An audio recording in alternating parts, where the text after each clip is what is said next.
네, 안녕하세요. 방재기술교육원의 김주영 멘토입니다. 오늘 저번 시간에 이어서 교재 공부를 할 건데요. 교재는 56페이지. 이거는 2020년도 방재기사 한 권으로 끝내기 책입니다.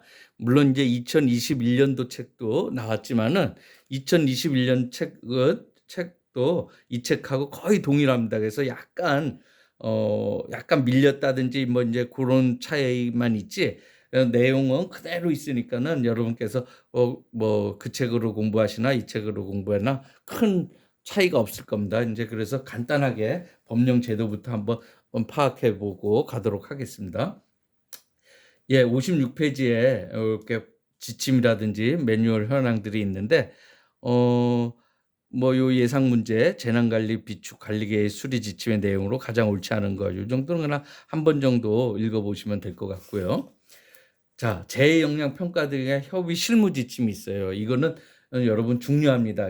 우리가 나중에 방재 대행자가 되면은 재영향 평가 업무를 제일 많이 해요. 그렇기 때문에 요 재영향 평가에 대한 내용들이 또 업무 분야에서 제일 많기 때문에 이 중에서 이제 재영향성 검토, 그다음에 소규모 재영향평가 이렇게 해가지고서 그 기간이 30일, 30일, 45일이고, 이 규모에 대해서 우리 그 소규모일 경우에는 5천 메다 제곱 이상 5만 메다 제곱 미만이에요. 미만. 그리고 2kg 이상 선 개념일 경우에는 2kg 이상 10kg 미만인데 재영향 평가는 5만 이상 10kg 이상이에요. 그러니까 이 재영향성 검토는 행정사항은 모두 다 하는 거고, 얘는 이제 정성적 분석 비슷하게 되는 거고,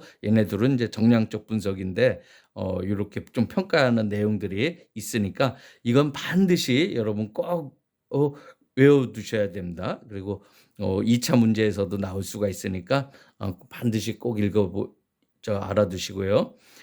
이 실무 지침 내용과 거리가 먼 것, 이것도 한번 그냥 여러분께서 보시면은 이해가 될 사항입니다. 예. 그리고 이제 이런 것들은 크게 중요한 내용들이 아니니까 빨리빨리 스킵해 나가도록 하겠습니다. 자, 그다음에 재예방 사업 추진 지침이 있어서 우수저류 시설, 우리도 이제 우수저류 시설 많이 하죠. 그리고 소하천 정비, 극경사지 붕괴 위험 지역 정비, 그다음에 재위험 저수지 정비. 이게 이제 방재 대행업자들이 많이 하는 겁니다. 재영향성 평가하고 이런 것들이 그 주 업무기 때문에 이런 쪽에서 내용을 여러분께서 실무적으로라든지 또는 이제 시험을 위해서라도 잘 공부를 해두시면 좋을 것 같습니다. 요 고지배수로라는 개념이 있는데, 고지배수로라는 것은 간단하게 개념적으로만 말씀을 드릴게요. 이렇게 이제 우리가 지형이 있고 여기에 이제 건물들이 있어서 여기에 오수관들이 이렇게 있고, 이것들이 이제 어떤 하천에 흘러 들어갑니다. 이렇게 오수들이 이렇게 있고 여기 뭐 집들이 뭐 이렇게 있어가지고서 오수관들이 있어요. 그럼 평상시에는 이게 이제 하천입니다. 그래서 평상시에는 이렇게 하천이 들어갔지만은 갑작스레 이제 제방이 높아져 수위가 왔다든지 해서 이 하천에 홍수위가 이만큼을 찼다고 치면은 물들은 이 높이까지는 이 수평을 유지하려는 성질이 있잖아요. 그렇기 때문에 이 집 같은 경우에는 오히려 이 계획 홍수량이라든지 아니면은 어떤 홍수량 이상이 될 경우에는 역류가 되는 거예요. 이렇게 역류가 여기까지 수위가 차기 때문에. 그죠? 만약에 수위가 여기까지 하천의 수위가 된다면 이 집까지도 이렇게 역류가 된다는 거예요. 이렇게. 그렇기 때문에 이 집은 상관없죠. 이 집은 여기까지 오니까는 상관이 없는데 나머지들은 이렇게 역류가 된다는 얘기예요. 그렇기 때문에 만약에 여기까지 하천수위라고 치면은 이 집까지는 역류가 되기 때문에 이 위에 있는 집들은 뭐 그냥 이 원래 기존 간으로 그냥 유입을 시켜서 이 수압으로 인해서 이렇게 빠져나가게 하면 되고, 이런 집들은 여기를 막는 거예요. 여기를 막아버리는 거예요. 이렇게 막고, 얘네들은 별도로 하수관을 따로 만들어서 여기에 어떤 이 집수를 시켜서 여기서 펌핑을 해서 하면은 이렇게 펌핑량도 여기 여러 집들이 아니라 요 두 동만 하면 되니까는 두 동만 하면 되니까는 이 펌프 시설도 좀 용량이 작아도 되고, 이 나머지 고지에 사는 데는 자연적으로 유화를 시키는 거예요. 그래서 고지 배수로의 개념은 이런 개념이에요. 그러니까 이 위에 하천 수위보다 위의 지방은 자연 유화를 시키지만은 하천 수위보다 낮은 그런 지역에서는 그 하수구를 막아서 별도로 그 펌핑을 시설을 하는 거, 이게 고지배수로예요. 그래서 고지배수로에 하려면은 여기를 확실하게 해서 압력으로 꽉 막아야지 돼요. 그래서 잘못되면은 이게 우리 옛날에 그 강남 같은 데에 그 침수했을 적에 맨홀이 확 올라오는 경우도 봤잖아요. 예, 그런 식으로 이렇게 이게 물이 치고 올라오기 때문에 여기를 확실하게 막아줘야지 됩니다. 그래서 여기 압력 이게 압이 터지지 않도록 이렇게 막아주는 거예요. 이게 고지배수로입니다. 그래서 고지배수로의 개념만 여러분께서 알고 계시면은 나머지 이런 운영 지침이라든지 이런 내용들은 여러분께서 보시고 이해하실 수가 있습니다. 그 고지배수로라는 거는 내수 침수를 방지하는 시설이겠죠. 자, 그래서 쭉 읽어보시면은 개념적으로 아실 거고요.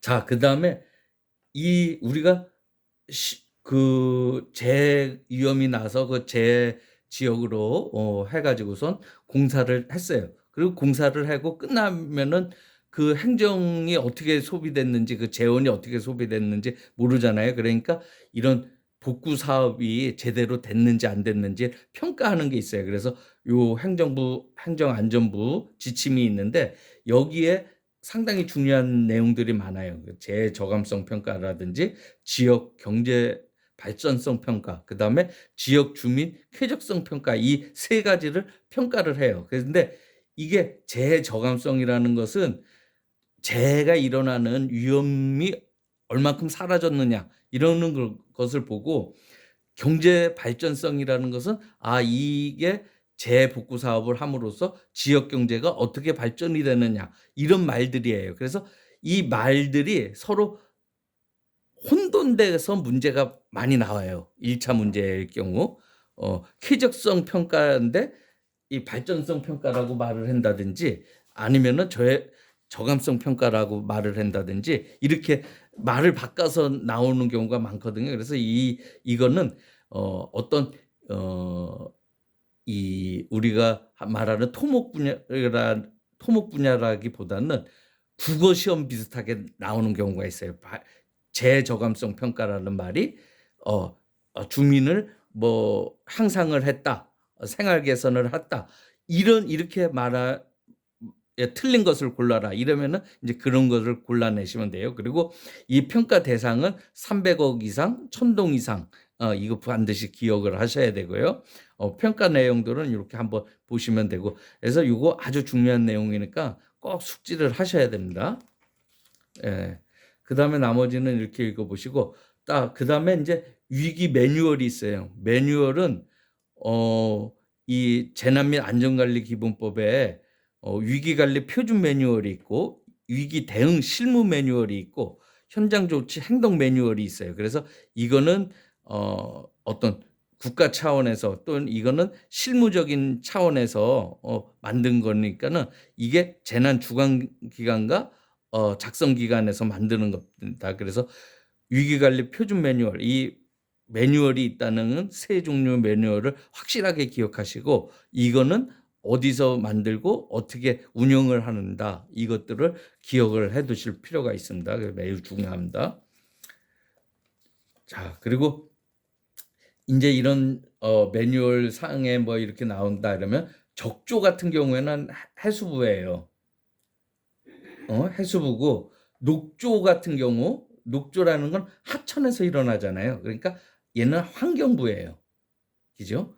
그리고 뭐 인제 폭염이라든지 이런 것들은 행안부에서이고. 그래서 산불이다 그러면 산림청이겠고, 저수지에 관련됐다 그러면 농림수산부겠고, 가축질병이다 그러면 농림식품부가 되겠어요. 그래서 그런 것들을 개념적으로 아시면 되는데, 요게 적조하고 녹조 요런 것들은 쪼금 여러분께서 기억을 해 두시고, 행안부 요것도 내용을 좀 기억을 해 두시면 되겠습니다.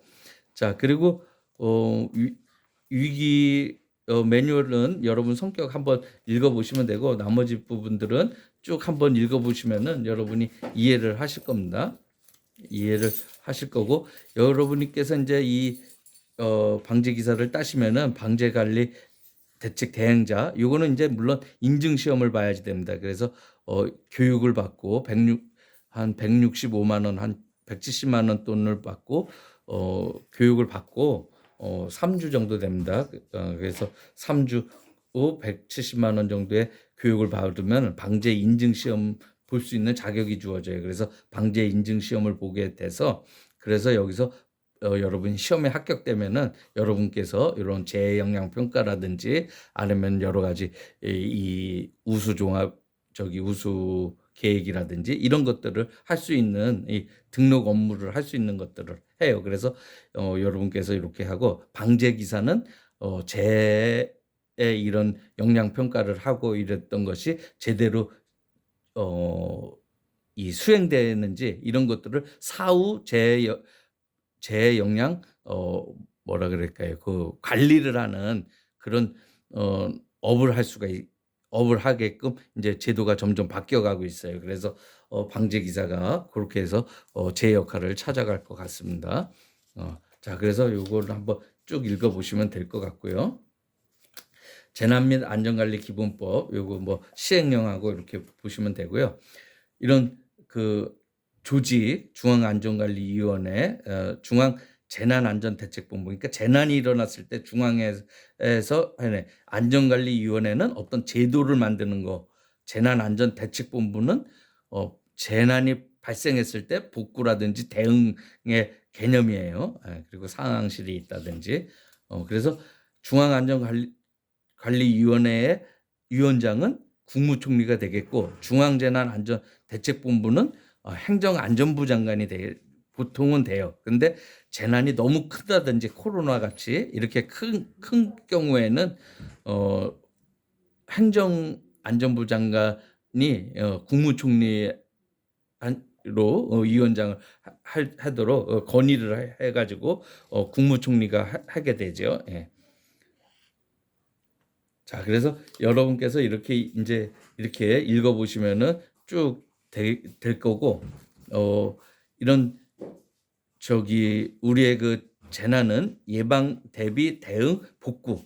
요거는 뭐 자다가 깨도 기억을 하셔야 돼요. 예방, 대비, 대응, 복구다. 그래서 예방 단계에서는 뭐 제도 정비라든지 이런 거고, 대비라는 것은 뭐 비상연락망이라든지 이런 것들을 준비를 하고, 대응이라는 것은 뭐 경보를 전달하고 뭐 피해를 저기 이주를 시킨다든지 뭐 여러 가지 그렇게 하고, 복구는 인제 그 어떤 재난이 발생한 다음에 여러 가지 항구 조치라든지 이런 조치들을 하는 거예요. 자, 그래서 요 나머지들은 이렇게 보시면 되고, 안전 취약계층 뭐 이렇게 있고, 한번 읽어 보시면 되고, 취약계층하고 그다음에 어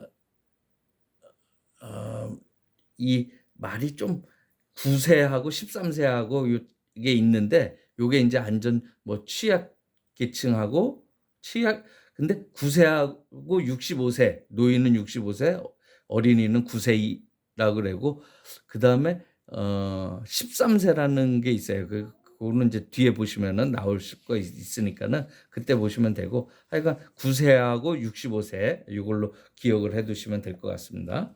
나머지는 그냥 한번 쭉 읽어 보시면은 될 것 같아요. 중앙안전관리위원회 위원장은 국무총리이고 대책본부는 이거는 저기 행정안전부고 여러 가지 큰 문제일 경우에는 국무총리가 수행을 하죠. 예, 이렇게 해서 쭉 보시면은 될 것 같습니다. 나머지들은 뭐 설명을 크게 할 필요가 없이 여러분께서 법으로 한 번씩 해 가지고선 정리를 하시면서 읽어 보시면은 지금 이 책보다는 3단 비교, 재난 및 안전관리 기본법, 그다음에 시행령, 시행 규칙 이것들을 3단 비교로 뽑아서 천천히 정리를 하시면서 읽어 보시면은 여러분께서 이 저기 과목에 계속 이 나오니까는 뭐 1 교시뿐만이 아니라 2, 3, 4 교시까지 다 나오니까는 그건 좀 정리를 해 볼 필요가 있어요. 그렇게 또 양이 많지도 않으니까. 그래서 한번 읽어 보시면 되고 이렇게 단계는 예방, 대비, 대응, 복구의 단계로 한다. 이렇게 보시면 되겠습니다. 자, 여기서 잠시 멈췄다가 가도록 하겠습니다.